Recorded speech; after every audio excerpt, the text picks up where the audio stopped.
Mokykloje buvo moteris, kuri kiekvieną kartą sekdavo tik jį. Kitų nepastebėdavo vien tik jį. Ji kaip vampyras siurbė jo energiją. Ta kankintoja buvo jį lyg apsėdusi, aš jau supratau. Mes ilgai negalėjome suprasti, apie kokią berniuko kankintoją kalba aiškiaregė Lilija Higai. Į šitą klausimą mums atsakė Kolės tėvai. Jie įtarė, kad ta moteris gali būti jų sūnaus klasės vadovė. Visi tos mokytojos klasės vadovės poelgiai tik patvirtino mano nuomonę, kad ji nulio verta pedagogė. Ладушки, ладушки, ладушки, Pagrindinė Kolės ir ладушки. mokytojos konflikto priežastis buvo labai paprasta.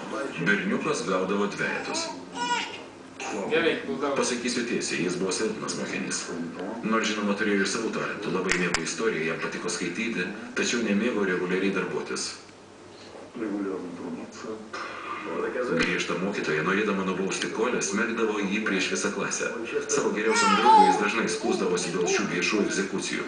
Jis sunkiai išgyvendavo bendraklasių pašaipas.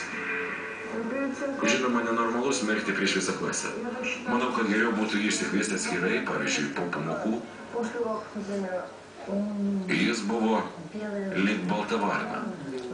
Norėjo parodyti kitaip mąstąs.